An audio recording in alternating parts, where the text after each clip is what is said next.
O vídeo já vai começar, mas antes, não se esqueça de se inscrever e ativar as notificações. Muito bem, meus irmãos, nós vamos dar início à Escola Bíblica Dominical deste dia 26 de fevereiro de 2023. Quero acolher a todos vocês e acolher a todos que estão nos acompanhando também de forma virtual. Hoje nós vamos expor o Salmo 80. Peço que você abra a sua Bíblia. Neste Salmo de Asaf, Salmo 80.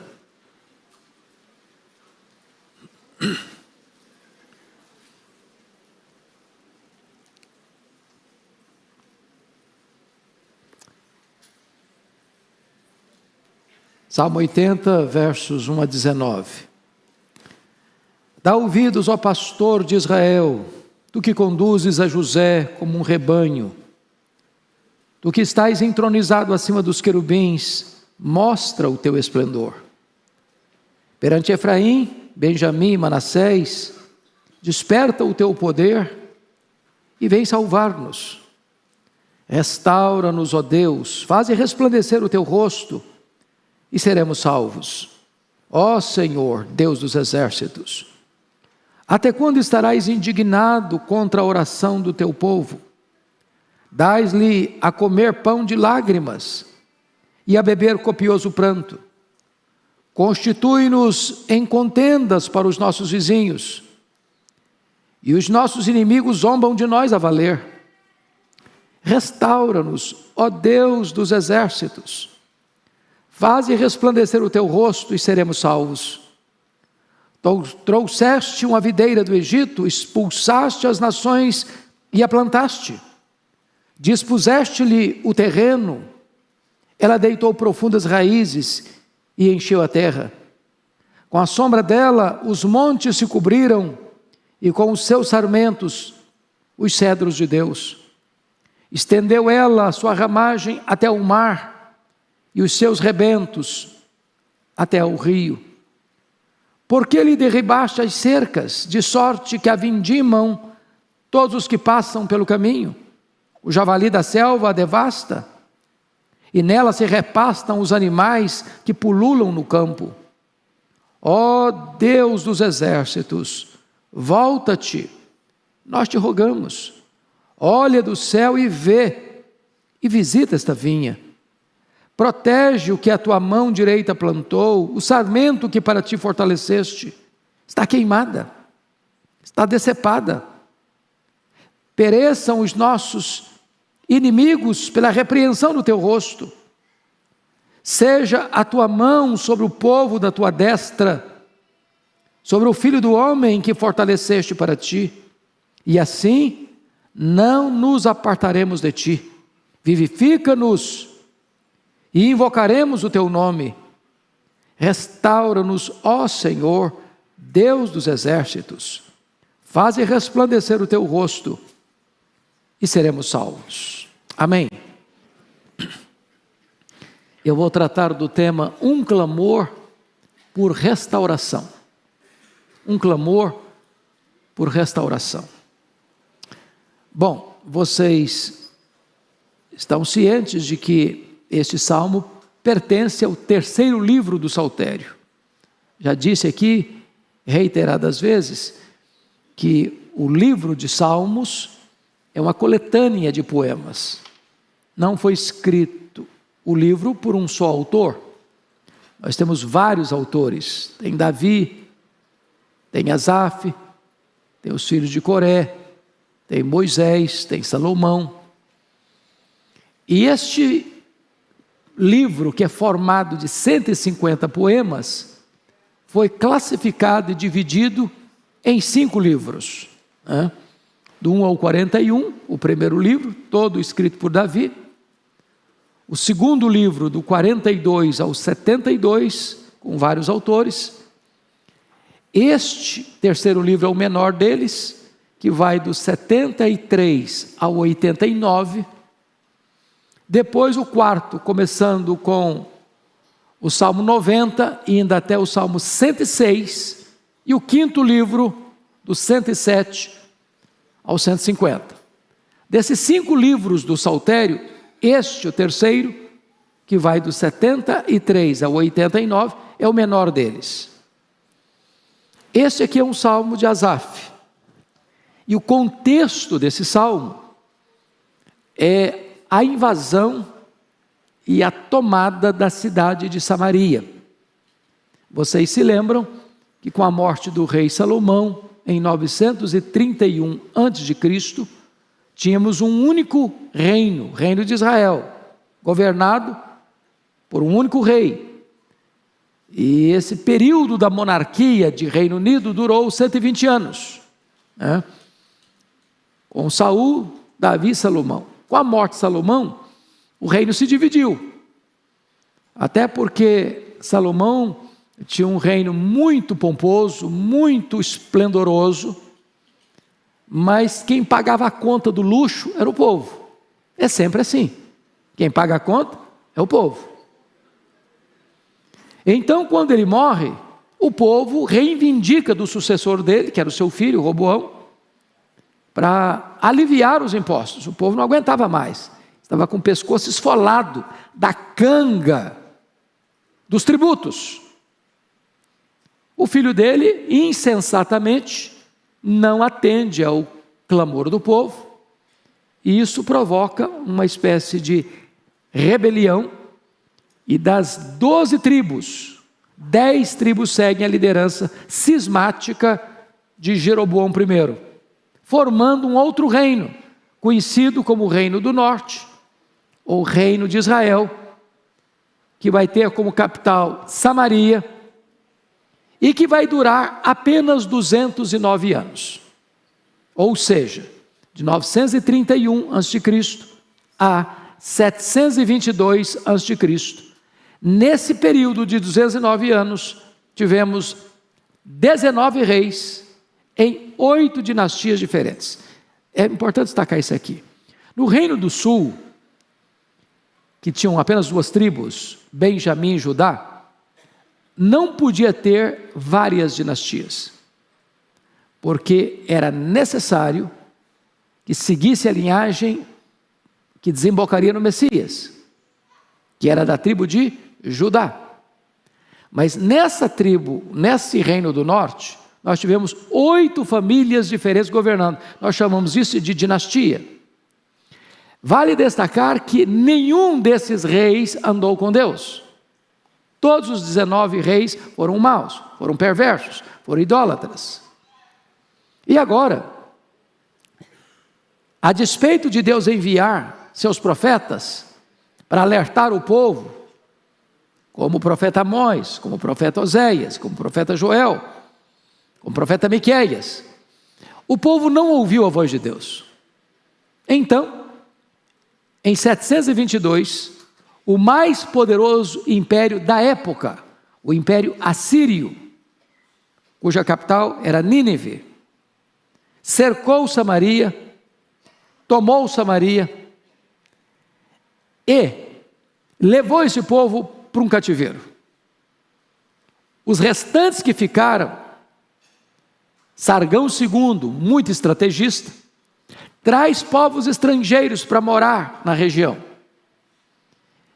fazendo com que aquele povo que ficou se misturasse com outros povos, com outras raças, gerando um povo miscigenado, que foi batizado depois de samaritano, que se tornou inimigo do povo de Israel. Bom, esse salmo está descrevendo esse cenário da tomada de Samaria, da devastação de Samaria, quando os invasores estrangeiros pisotearam a nação. É sobre esse assunto que nós estamos tratando aqui, e há um clamor por restauração, há um grito por socorro, há uma súplica por ajuda divina. Então, é sobre isso que vamos tratar a partir de agora. A Bíblia aberta comigo, vamos ver. A primeira coisa que é digno de destaque aqui é um clamor por restauração ao pastor de Israel. Veja você, por favor, versos 1 a 3, como ele faz esse clamor: dá ouvidos, ó pastor de Israel, tu que conduzes a José como rebanho, tu que estás entronizado acima dos querubins, mostra o teu esplendor. Perante Efraim, Benjamim e Manassés, desperta o teu poder e vem salvar-nos. Restaura-nos, ó Deus, faze resplandecer o teu rosto e seremos salvos. Vamos entender isso aqui, meus amados irmãos. Primeiro, um clamor ao pastor para mostrar o seu esplendor. Essa é uma figura bíblica. Deus é chamado, no Antigo Testamento, de pastor de Israel. Israel é chamado, no Velho Testamento, de rebanho de Deus. E no Novo Testamento, Jesus chama para si o título de pastor. Eu sou o bom pastor. Então, o que está se apelando aqui é um clamor: dá ouvidos. Porque a Bíblia diz que o pecado faz separação entre nós e o nosso Deus. O pecado leva à realidade de o povo clamar e Deus não ouvir.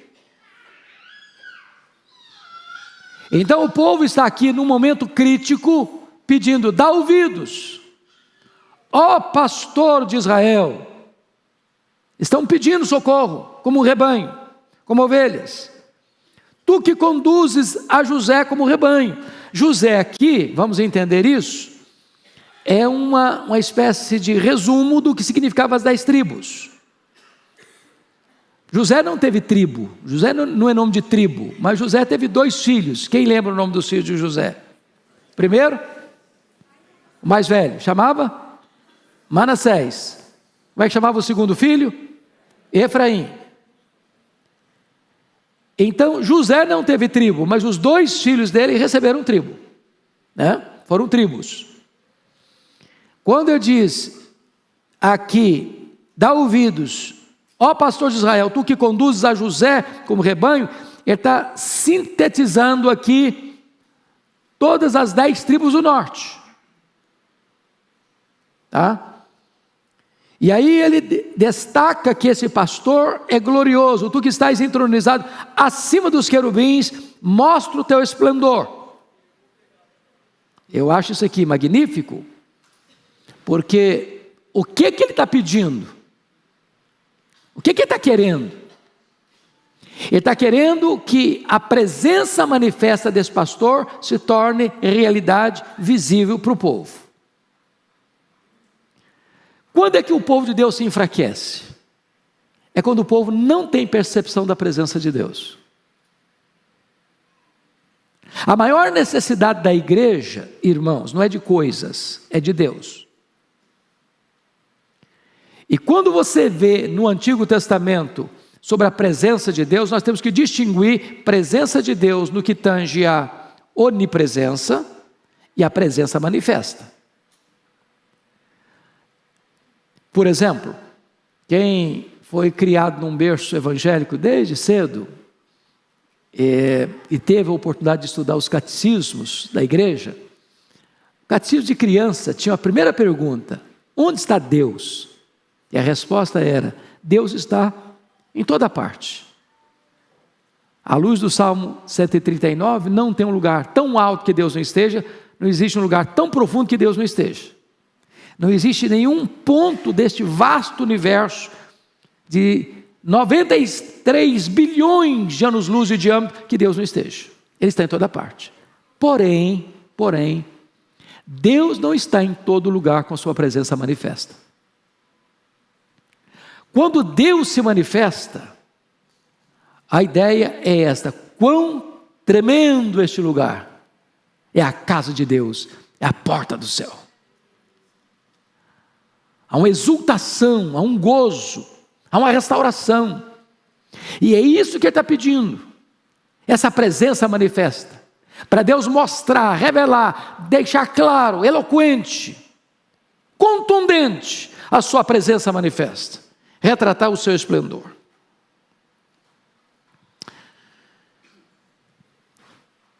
Aliás, lembram de Moisés, quando o povo pecou, lá em Cades Barneia? E Deus disse para Moisés: olha Moisés, eu não vou mais com vocês, vou cumprir minha palavra, vou mandar um anjo, e vocês vão ser introduzidos na terra prometida, mas eu não vou com vocês. Qual foi a resposta de Moisés para Deus? Senhor, se tu não fores conosco, não nos faça subir deste lugar, porque um anjo é bom, a terra prometida é boa mesmo, mas a maior necessidade nossa não é de um anjo, nem da terra prometida, é da tua presença.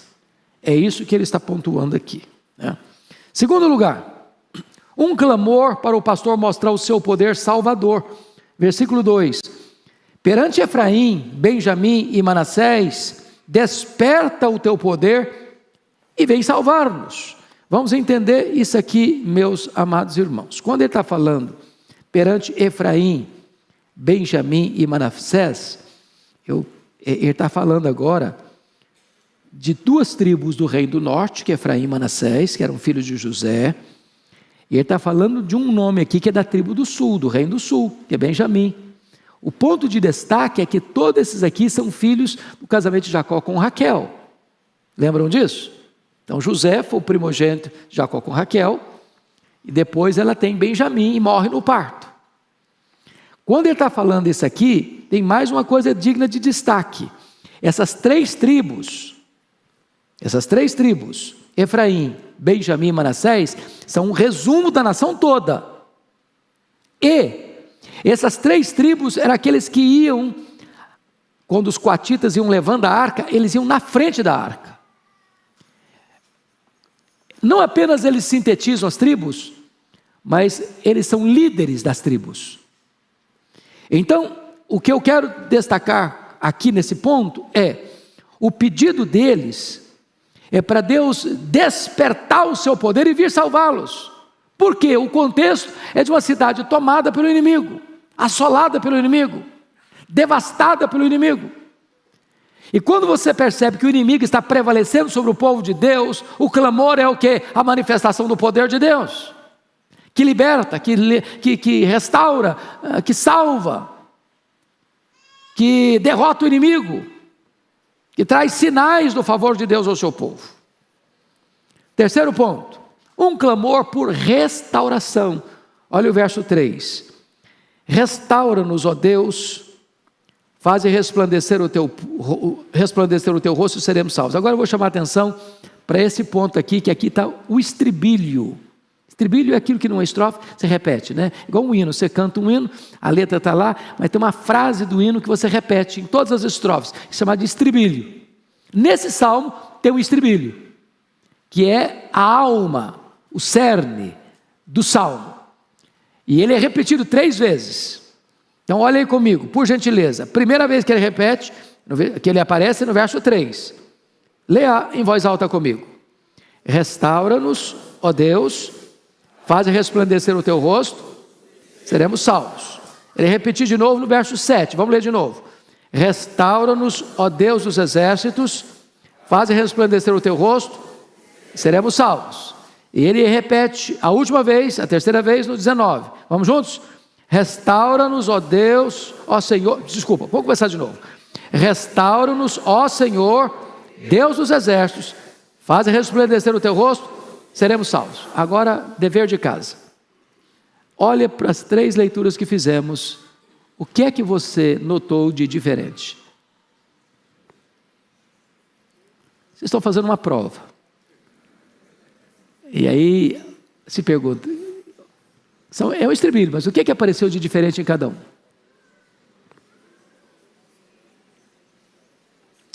Na primeira vez, no versículo 3, restaura-nos, ó Deus, só ó Deus.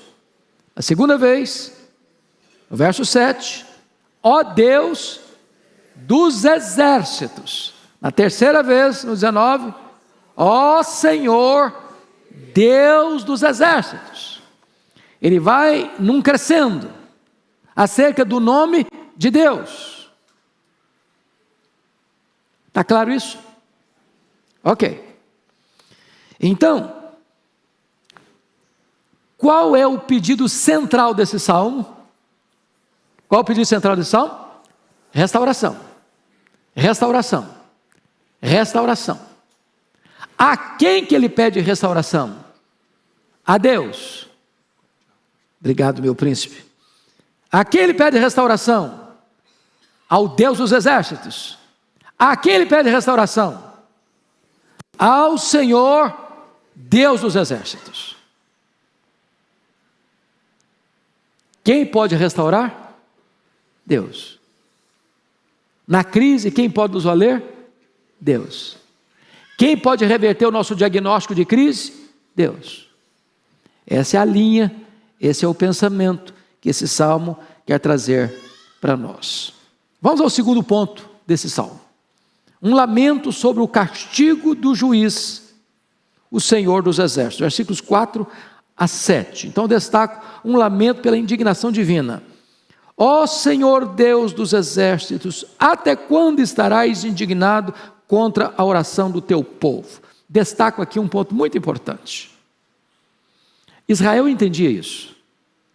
As nossas vitórias são fruto do favor de Deus, da benevolência de Deus, do bom agrado de Deus. As nossas derrotas têm a ver com o fato de nós pecarmos contra Deus, Deus se afastar de nós, e aí o inimigo prevalece contra nós.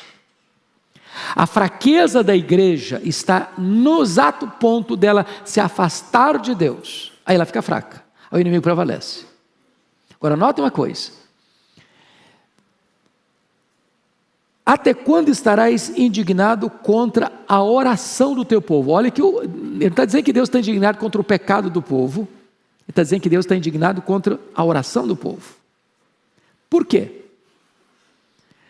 Porque, na verdade, antes de Deus receber a nossa oração, Ele tem que receber a nossa vida.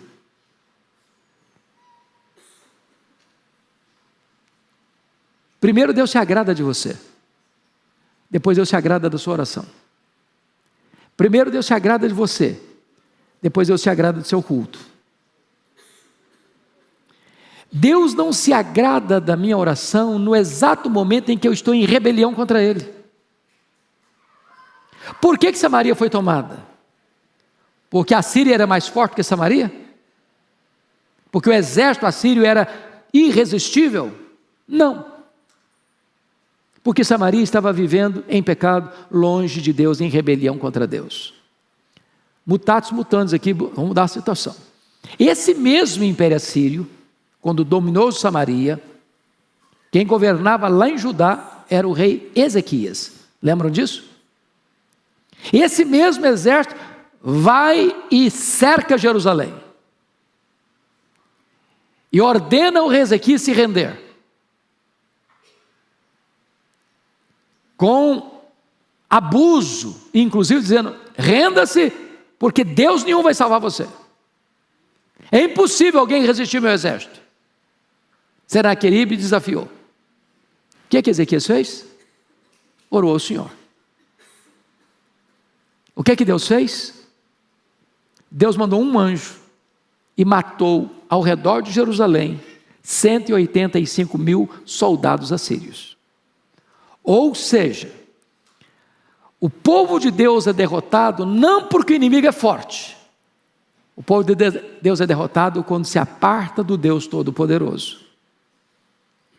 E quando o povo de Deus se aparta de Deus, Deus se ira até contra a sua oração.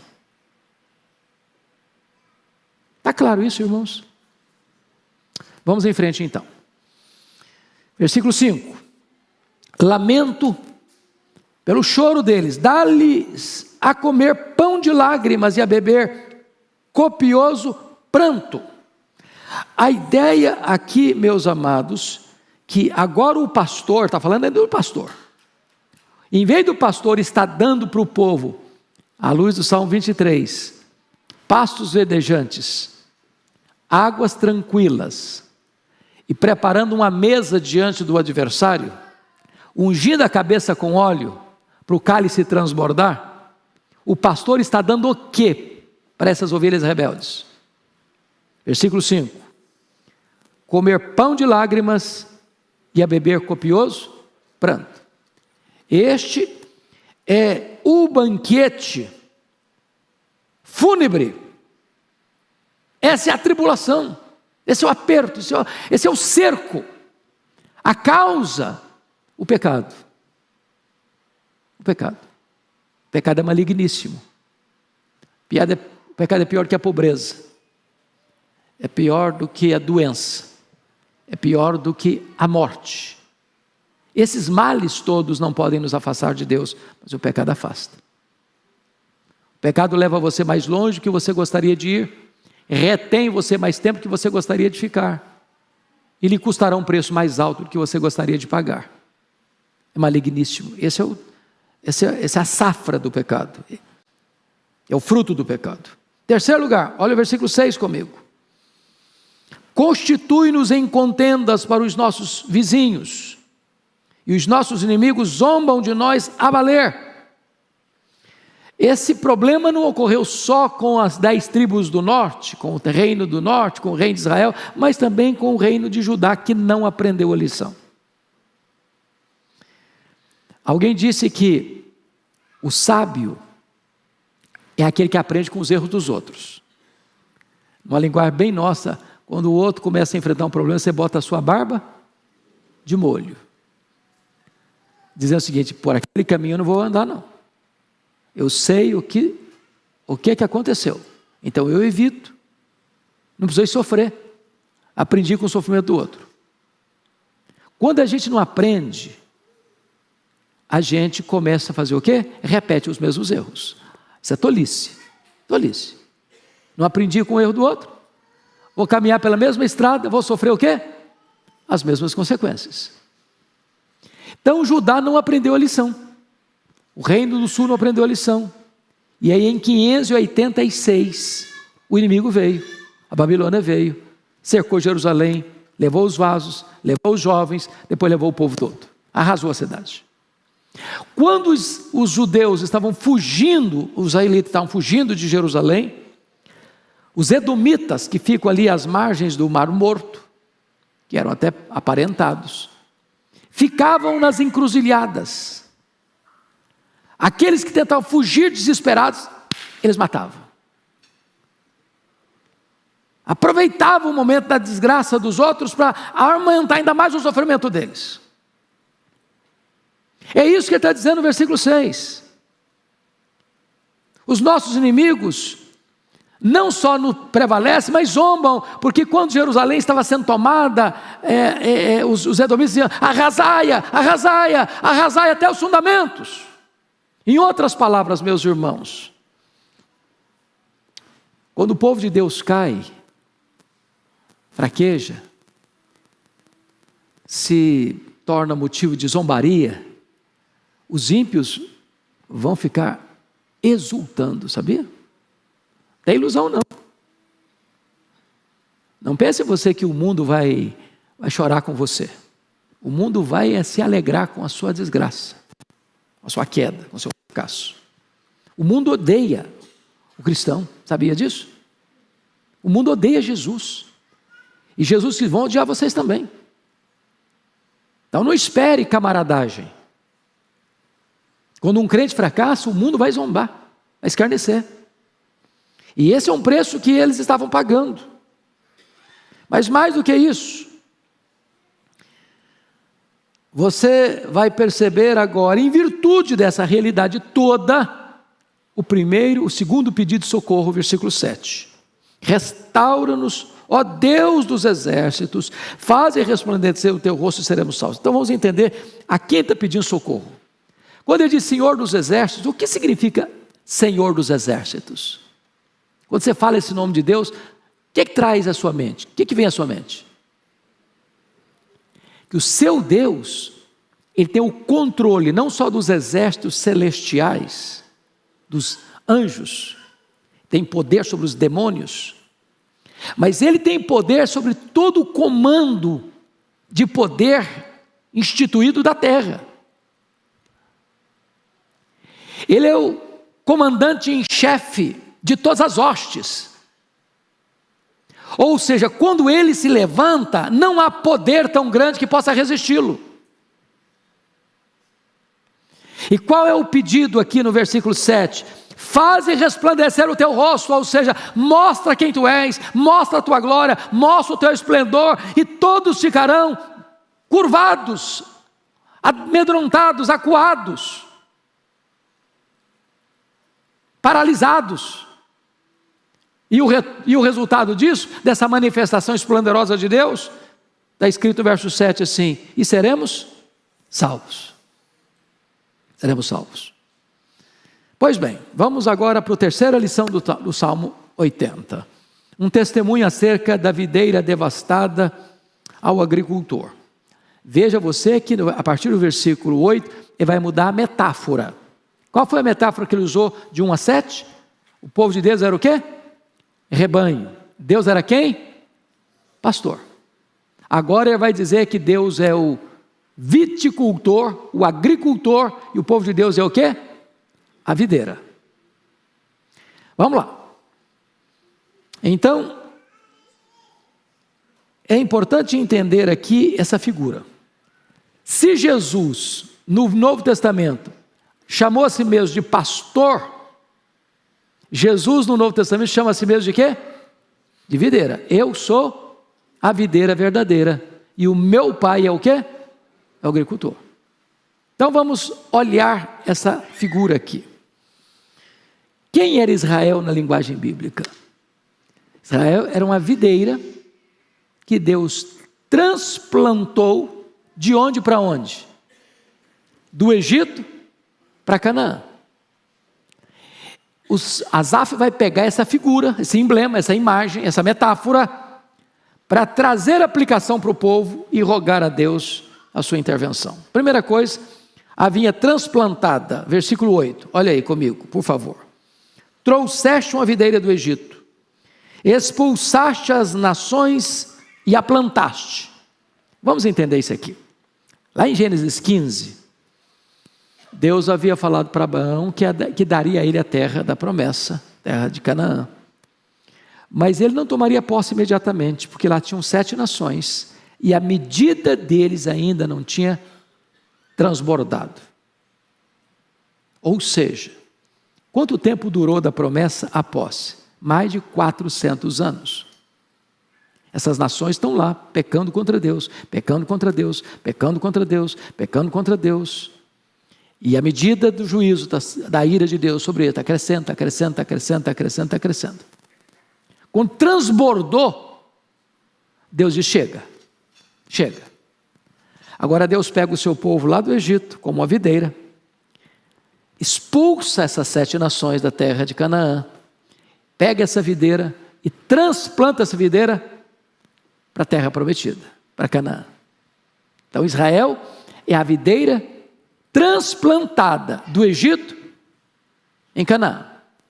Segunda coisa, a vinha reimplantada é estabelecida na terra prometida, no versículo 9, olha aí. Dispuseste-lhe o terreno, ela deitou profundas raízes e encheu a terra. Ou seja, essa videira que foi tirada do Egito, transplantada em Canaã, tornou-se uma videira exuberante. É só você perceber nos reinados de Davi e Salomão, como Israel alargou as suas fronteiras, chegando até o rio Eufrates. Então, ela tornou-se grande, pomposa, bonita, bela, esplendorosa, conhecida. E aí vem o terceiro aspecto. A vinha esplendorosa, no seu esplendor na terra prometida, no verso 10 e 11. Você pode ler o verso 10 e 11 comigo? Vamos juntos? Com a sombra dela, os montes se cobriram, e com os seus sarmentos, os cedros de Deus. Estendeu ela a sua ramagem até o mar, leia-se mar Mediterrâneo, e os seus rebentos até o rio, leia-se rio Eufrates. O que ele está mostrando aqui? Se o pecado afasta as pessoas de Deus, o rosto de Deus resplandecendo sobre o povo, torna o povo um povo grande, viçoso, belo, esplendoroso, frutífero, que vai se espalhando na sua influência. Essa é a ideia. Essa é a ideia. Agora, de forma muito triste, há um relato no versículo 12 e 13. Ele está usando uma linguagem da oratória. Se você escuta um bom orador, e talvez, eu não sei quem gosta disso, eu já fui bastante, hoje não tem tanto tempo, e é um tribunal de júri, escutar um bom orador, via de regra, começa o seu discurso, botando a pessoa lá em cima, lá em cima, lá em cima, lá em cima, mas todos elogios. Depois que bota lá em cima, eu tiro a escada. Tira a escada. Aqui é exatamente isso. Ele fez uma imagem de Israel como uma videira que foi transplantada do Egito para Canaã, e como essa videira tornou-se grande, bela, pomposa, como ela foi espalhando a sua sombra, a ponto de cobrir os cedros, que eram as árvores mais lindas, mais belas, mais nobres, lá da região norte, e do Líbano. E agora, olha o relato que ele vai fazer nos versos 12 e 13. Pode ler comigo? Vamos juntos? Por que lhe derribaste as cercas, de sorte que a vindimam todos os que passam pelo caminho? O javali da selva a devasta, e nela se repassam os animais que pululam no campo. O que aconteceu para que ela fosse devastada? O que saiu aí? As cercas.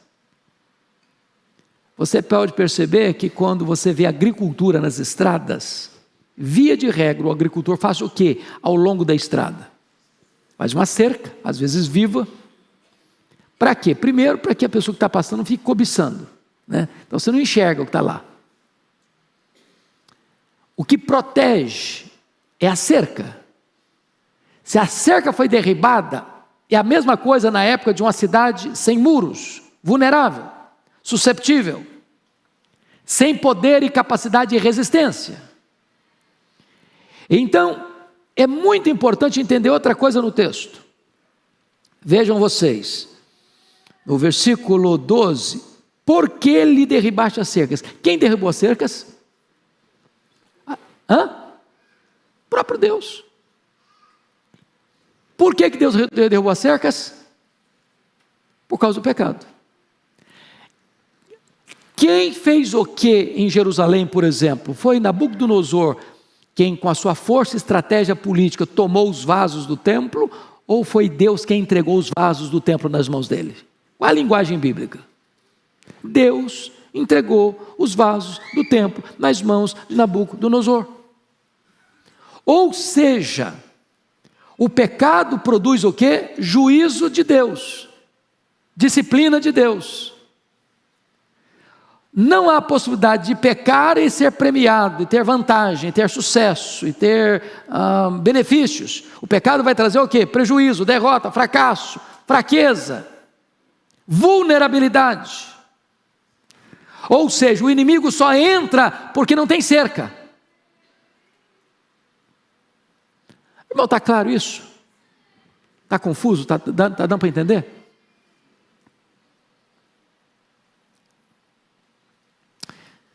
Agora, notem vocês, que ele vai usar uma linguagem do campo, no versículo 13.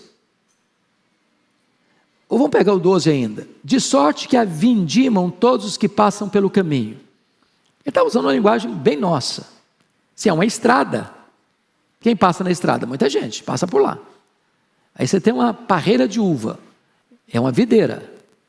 Videira produz o quê? Uva. Você está passando, vê a parreira, tem fruta, o cara passa por lá, pega um cacho aqui, pega um cacho lá. Aí o dono, quando vai colher, tem o que? Nada? Tem nada. Todo mundo já vindimou, todo mundo já pegou, sobrou nada. Trabalhou muito, resultado pífio. Mas ele usa uma outra linguagem, a linguagem dos animais selvagens. Versículo 13. Olha aí, o javali da selva a devasta, e nela se repastam quantos animais? Os animais que pululam no campo. Então, virou uma terra de ninguém. Qualquer um.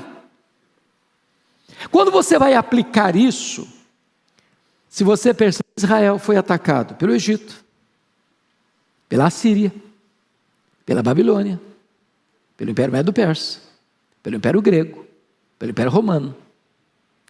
Qual a causa? Pecado do povo, pecado do povo, pecado do povo, pecado do povo.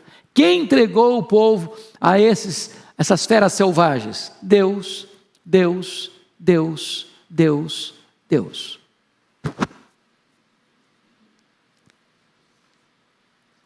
Ou seja, o que é sabedoria? Sabedoria é aprender com o erro dos outros. Alguém já disse com muita razão, a história é nossa pedagoga, ou será nossa coveira. Se eu não aprender com os erros da história, vou repetir os mesmos erros e sofrer as mesmas consequências. Pois bem, vamos agora então à última parte do Salmo, que para mim é a parte mais emocionante do Salmo. É o pedido, uma oração por vivificação ao Senhor dos Exércitos. Versículos 14 a 19. Então vamos olhar aí alguns pontos. Primeiro, uma oração rogando a visitação divina no verso 14. Vamos ler em voz alta o 14. Ó Deus dos exércitos, volta-te, nós te rogamos. Olha do céu e vê, e visita esta vinha. Olhem vocês, meus amados, que ele está clamando ao Senhor dos exércitos, ao Deus dos exércitos. Primeira palavra que aparece aí, volta-te. Só volta quem se foi. Quem não se foi, não precisa voltar. Certo? Por que Samaria caiu? Porque o Senhor se ausentou. Por que o Senhor se ausentou? Por causa da rebelião, do pecado. O que o povo está pedindo? Volta-te, Senhor. Volta. Nós estamos arrependidos, volta. O que mais ele pede? De forma humilde, nós te rogamos. A ideia aqui de rogar é de súplica de um carente, de um mendigo, de alguém que precisa de ajuda para sobreviver. Volta, nós te rogamos. Agora, olha a humilhação, a humildade, nós te rogamos, do mendigo. E quem é Deus? Olha de onde? Do céu. Deus está em cima, Deus é supremo, Deus é superior, Deus é majestoso, Deus está no céu, Ele tem o controle. Volta, olha do céu e vê. E faz o quê? E visita essa vinha. Como é que estava a vinha? Devastada. Todo mundo passava por lá e vindimava. O javali da selva destrói. Todos os animais do campo que pululam estavam lá devastando, repassando tudo. E agora chega o quê? Convicção do pecado. Agora chega o quê? O arrependimento. Agora chega o quê? O clamor. E qual o conteúdo do clamor? Volta, Senhor. E o que ele pede? Visita esta vinha, Senhor. Visita esta vinha. Visita a minha vida, visita a minha casa, visita o meu lar. Visita a minha igreja, visita, Senhor, esta vinha.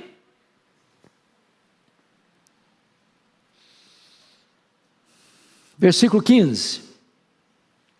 Uma oração por proteção divina. Leia o 15 comigo. Protege o que a tua mão direita plantou, o sarmento que para ti fortaleceste. Olha que coisa maravilhosa, ele está pedindo proteção, mas ele está admitindo uma coisa muito bonita. Isso é tão lindo, irmãos.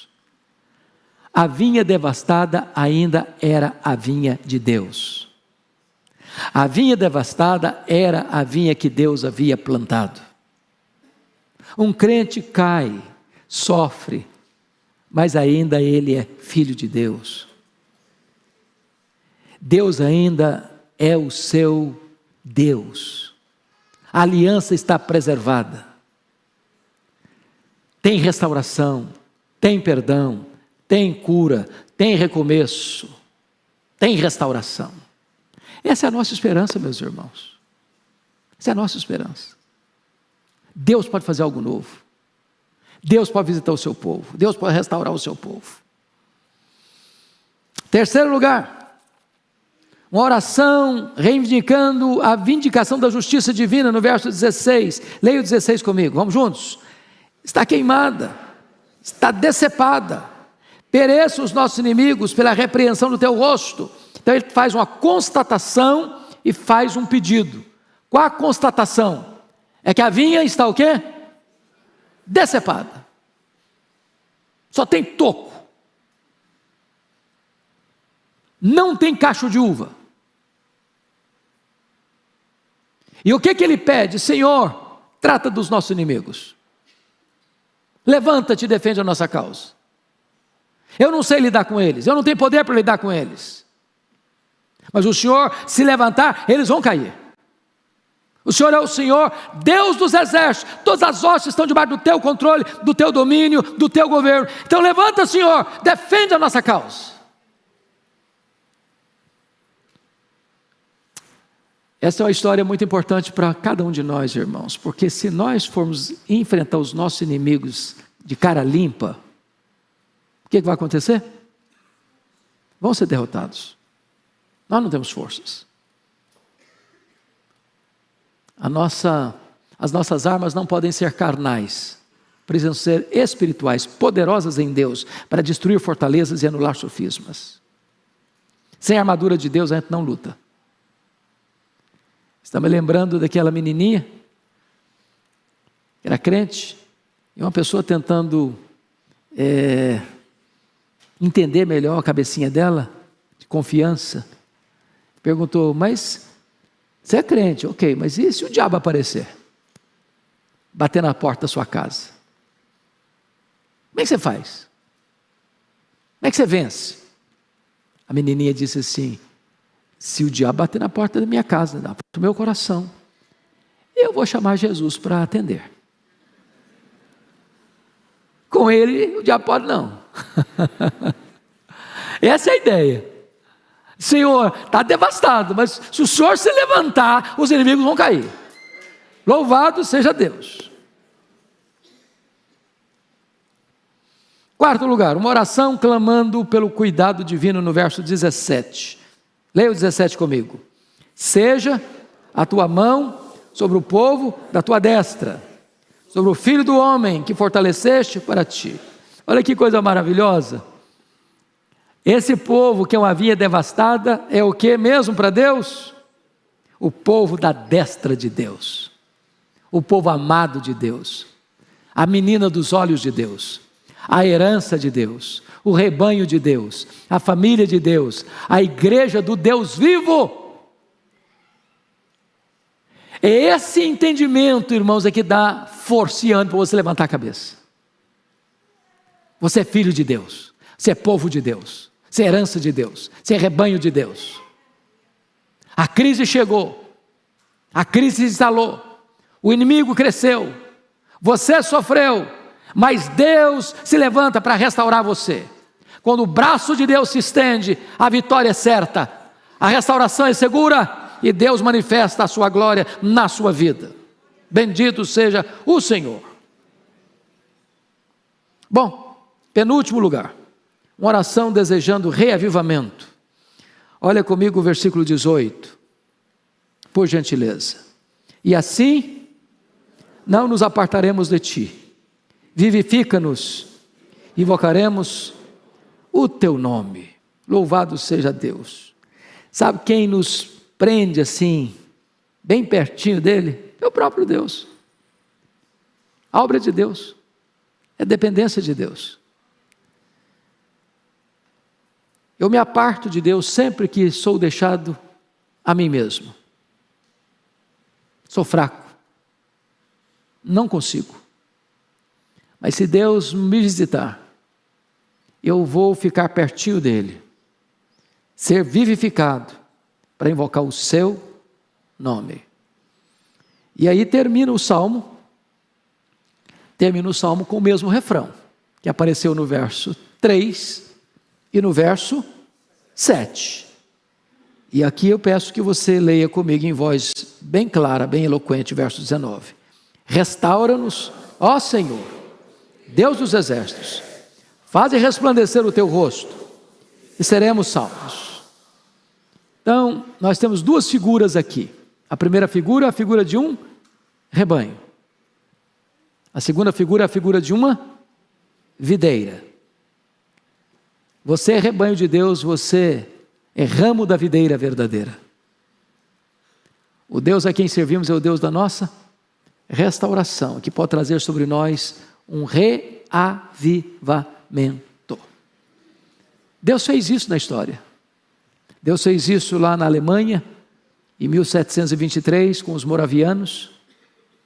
Deus fez isso lá na Inglaterra, na Universidade de Oxford, em 1739. Deus fez isso nos Estados Unidos, nos anos de 1857, 1859. Deus fez isso no país de Gales, em 1904, com Evan Roberts. Deus fez isso em 1966, com Eli Stiggin, na África do Sul. Deus fez isso em 1907, na Coreia.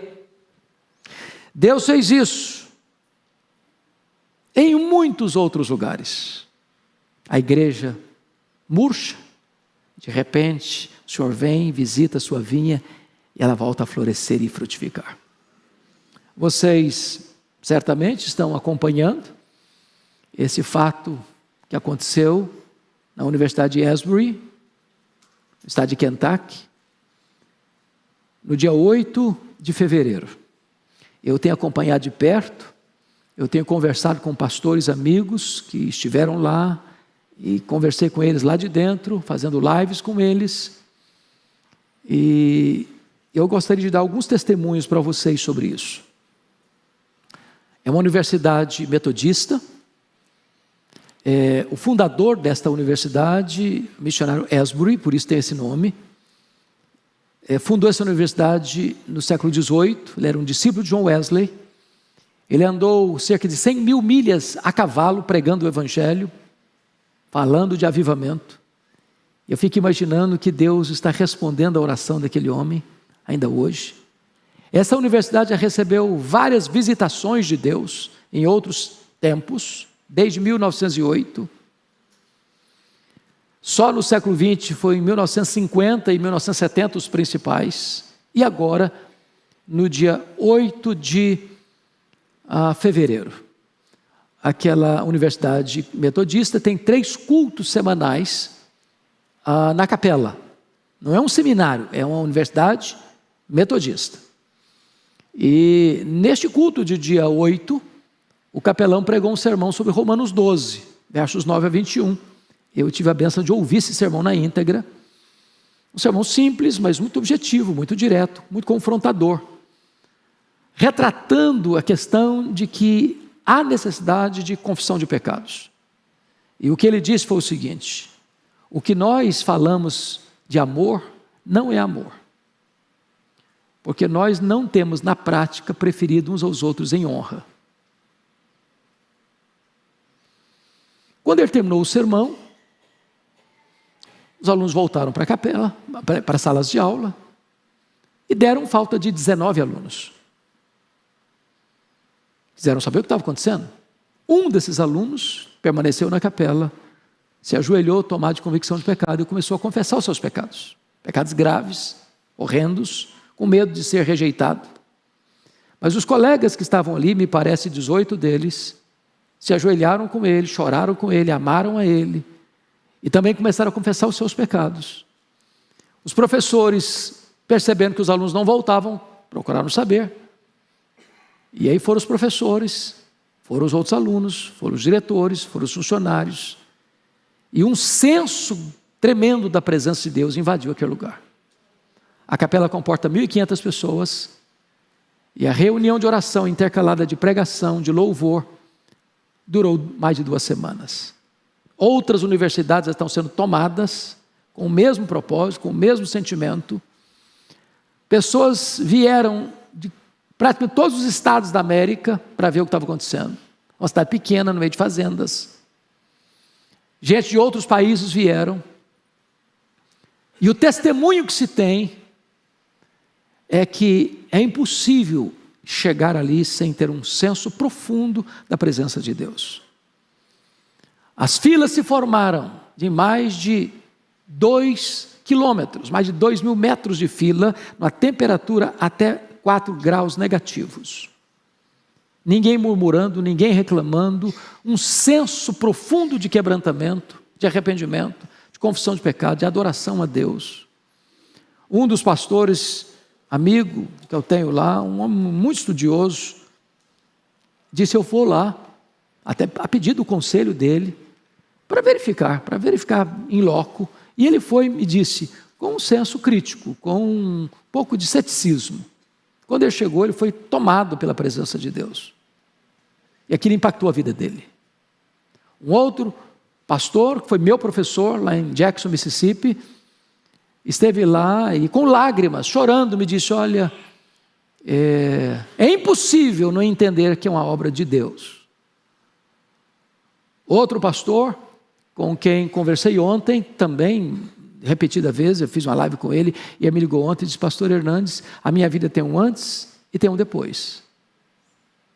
O que eu experimentei ali foi tamanho que parecia que eu podia apalpar Deus no ambiente.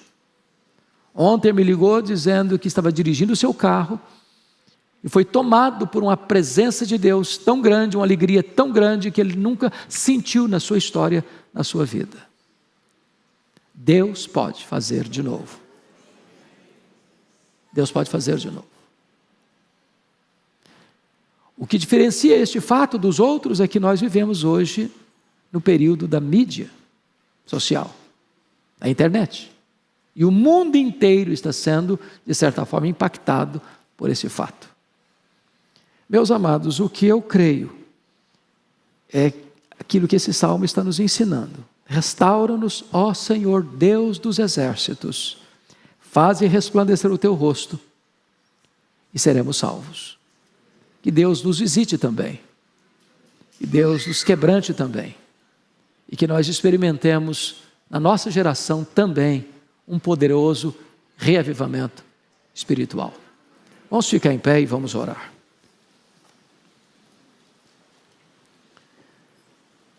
Bendito Deus, nós te adoramos e exaltamos o teu nome, porque a tua palavra é viva, a tua palavra é poderosa, a tua palavra diagnostica o nosso coração, revela a gravidade da nossa doença, mas ao mesmo tempo nos traz o remédio eficaz para a nossa cura, para a nossa restauração.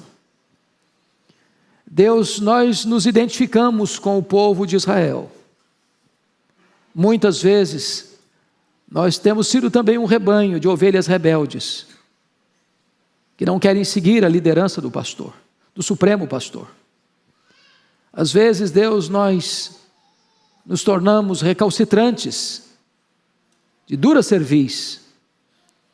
Às vezes, Deus, nós vivemos uma vida apática, sem viço, sem frutos, como uma videira devastada. E o que nós te clamamos é: tenha misericórdia de nós. Socorre-nos, Senhor. Vem e visita esta vinha. E resplandeça sobre nós a luz do teu rosto. E restaura a nossa sorte. Que cada coração que entrou aqui hoje, Senhor, seja impactado pela tua presença. E que tempos de refrigério venham sobre nós. Que o sopro, que o vento do avivamento venha sobre nós. E que a tua igreja nesses dias experimente um poderoso reavivamento espiritual. Nós oramos em nome de Jesus. Amém. Ainda em pé como vocês estão, vocês estão sabendo que o pastor Arival está convocando a Igreja Presbiteriana de Pinheiros para o dia 12 de março, para um dia pleno na casa de Deus. E esta igreja tem ansiado por isso. O pastor Arival tem nos conclamado a isso. Esta igreja tem sido uma bênção na vida desta nação e de muitas outras nações. Mas nós aguardamos mais de Deus. Nós ansiamos mais da presença de Deus. Então eu quero conclamar vocês para o dia 12 estarem apostos na presença de Deus, na casa de Deus. A agenda está sendo posta para a igreja.